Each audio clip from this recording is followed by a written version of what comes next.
I used to work at a coffee shop in Midtown. We opened up at 7 a.m., so I usually got there at 6:30 to set up when it was still very creepy dark outside. There were always people walking around, other businesses opening up, people walking to the metro rail, and there were always homeless people around as well. There are several nearby shelters, and the proximity to public transit makes this inevitable. So this one morning I show up to open, and there's this dude, presumably homeless, but I don't like to assume, hanging on to the gates in front of my coffee shop. As I'm unlocking and trying not to show him how creeped out I am, he asks for water, and I decline. Look, I know everyone needs water, but I was by myself and we weren't even open yet. So he asked me if he could help me set up, and I also declined, to which he unfortunately took offense.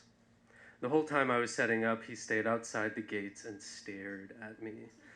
I found this amusing more than anything, but still I kept the front door locked until the first customer showed up, who also happened to be a regular. I made her coffee, and she sat at the bar while we chatted, and my eyes settled on a spot across the street where I saw my frenemy from earlier, leaning against a wall, staring at me, and rubbing his belly. I was sympathetic.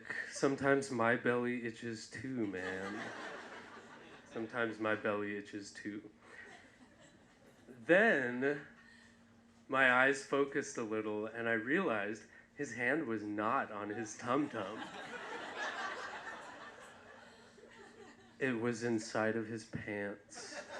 The guy was jerking off, fiddling the flesh flute, if you will, in my general direction, while staring at me. And I could see him smiling. I laughed a little and said as nonchalantly as possible, "I'm pretty sure that guy's jacking off." And I nodded in his direction. My one and only customer turned, laughed, and confirmed my suspicion with, "Yes. Yes, he is." I gave him a friendly wave and a thumbs up. I'm not sure why, it's just that's the only gesture that popped into my head. As soon as he saw me pick up my phone to call the cops, he stopped and ran off. No need to zip up when you're wearing gross, dirty sweatpants. 3 sizes too big, you see. I saw him a few days later when I was closing. He was bumming cigarettes from customers and didn't even seem to remember me. While I told him to get out and not to bother people on our patio and to never come here again. No recognition at all.